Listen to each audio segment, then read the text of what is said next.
Most residential purchase and sale agreements contain a clause that says prior to the closing, the seller is going to clean out the house. It's going to be, the phrase is broom clean. And what this means is that the seller is going to get rid of all of his or her possessions from the house prior to the closing. And at the very least, they're going to sweep the floors clean. The contract will also say that the buyer will have an opportunity to inspect the house and make sure it's been cleaned out prior to the closing.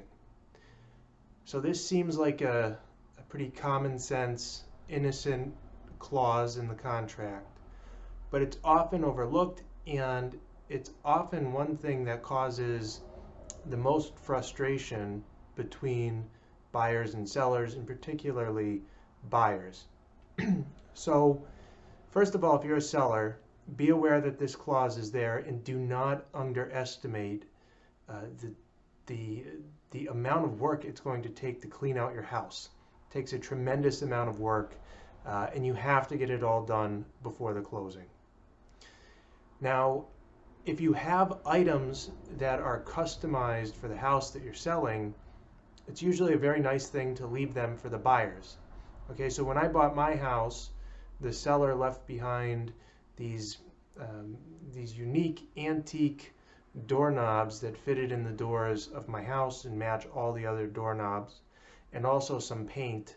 They had painted the living room, and they had extra paint. They left that behind. If you have stuff like that, it's usually very nice to leave it for the next buyer. However, you should check with the buyer and get the buyer's approval before doing that. Otherwise, clean the house out entirely and sweep the floors. Buyers get the opportunity to go in and inspect the house. Usually this is referred to as the walkthrough, and it's not done until the day of the closing. What happens frequently is the buyer will do the walkthrough, and they're dissatisfied with the job the seller did cleaning out the house. The seller didn't get everything out of the house. Maybe the seller left a sofa on the curb, left trash in the shed, whatever it is.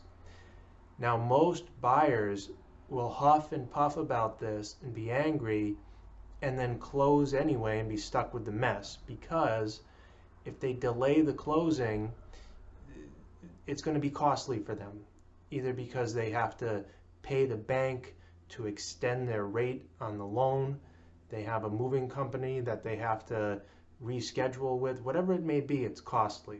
And buyers are so desperate to close on the day of the closing that they'll take the house and the mess along with it, and it's unfortunate, and sellers get away with a lot. So if you're a seller, be respectful, clean the place out. You're contractually obligated to do it. If you're a buyer, do your walkthrough as early as you can. All right, at least the day before would be good. The seller may have problems logistically getting everything out, but you should do the walkthrough as early as you can, and if there's a problem, bring it up with your lawyer immediately. Don't wait until you're sitting at the closing table. The minute you see a problem, there's trash left there, there's stuff that you don't want there left over from the seller, tell the lawyer right away, and be ready to stand your ground and force the seller to move it out and to fulfill the terms of the contract. If you're selling a house, if you're buying a house, if you need legal representation, contact me. I'd be happy to work with you.